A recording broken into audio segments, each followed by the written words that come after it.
Welcome back to the channel, you guys. My name is Lemire Carter. This is LC Drone Solutions. And today we're going to be talking about a major topic that's trending right now. And it is the emergency bill in Connecticut that will ban Chinese and Russian drones from the state.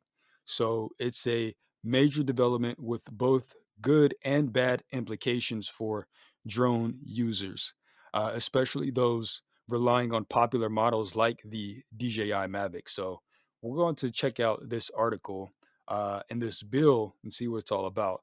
So this article, this story comes by way of flyingmag.com.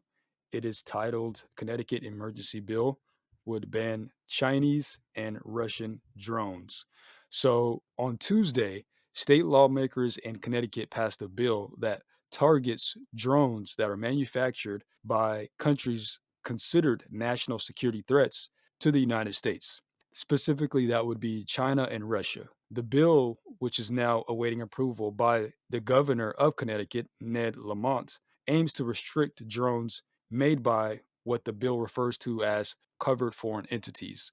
And if you're wondering who that covers, it's primarily Chinese and Russian companies. So you're probably asking, why is this important? Well, Chinese drones in particular have been a huge presence in the US market. According to the US Department of Commerce, Chinese made drones account for about three-quarters of the American consumer drone market. They've become widely used in law enforcement and public safety. I use them myself for conducting inspections, but now there's a growing concern over potential cybersecurity and espionage risk. So, bill looks to ban drones made by companies like DJI and Autel, which are some of the largest drone manufacturers globally, to be honest. So, what exactly does this bill do? It would prohibit Connecticut state agencies and towns from buying drones from these companies, DJI, Autel, starting in October of 2026, right? So, I mean, that's actually closer. That's right around the corner. And by 2028, these drones would be completely banned from flying in the state. So, this gives public safety agencies a few years to find replacements. The Department of Emergency Services and Public Protection will need to phase out Chinese and Russian drones even earlier than that, by the year 2027. Now, another key part of the bill is that it restricts drone flights near critical infrastructure, and that is electrical and utility facilities to prevent any potential security threats, right? And I get that. I understand that. Now, on the positive side, the bill would help address national security concerns.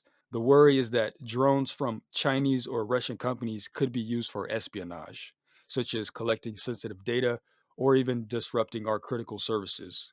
Now, this is a real concern as drones are becoming increasingly vital tools in the fields like agriculture, logistics, and even defense. Protecting sensitive infrastructure and operations is crucial.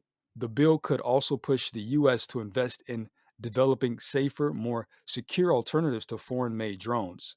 Now, if this thing is successful, it might spark more innovation in domestic drone manufacturing, which is good because, of course, that'll create more jobs and that will further push, innovation and things like that. However, there are some drawbacks. The most obvious is the cost. Chinese drones, particularly models from DJI, are significantly cheaper than the alternatives. For example, the DJI Mavic Pro, which is my workhorse, which is widely used by first responders, pretty much every industry, cost around $1,500. But with this new bill, some agencies might pay up to 5 grand for a replacement. That's a huge financial burden for local governments and first responders already facing budget constraints. Another issue is the potential disruption to current operations. So, Connecticut first responders have already spent, I think, an estimate of 1 to 2 million on drones that are now going to be phased out in just a few years. That means they'll have to either find replacements or operate without drones in some cases. For first responders, drones are crucial for tasks like search and rescue, firefighting, and monitoring disasters. And that can be seen all across my channel, the number of videos that I've uploaded Also, while the bill specifically targets drones used by businesses and government agencies, it's not really concerned with hobbyist drones. So, if you're into recreational flying, it's probably not going to affect you, right?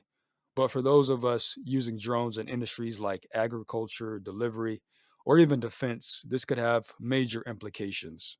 So, to summarize this, you guys, Connecticut's emergency bill is trying to balance national security with practical concerns about the affordability and availability of drones. While it's understandable to want to keep sensitive info secure, there are real world consequences, especially for public safety and first responder agencies, since they rely heavily on these drones. The question now is whether the state can find cost effective and reliable alternatives before the ban goes into effect. So, what do you guys think about this bill? Are you in favor of more regulations on foreign made drones? Or do you think this is going to hurt the drone community? Me personally, I understand both sides. So I'm conflicted. I'm hoping that there can be another solution presented, but I guess we'll see. Drop your thoughts in the comments below and don't forget to like and subscribe for more news, for more drone news. Thank you all for watching. Fly safe and have a great day. Take care.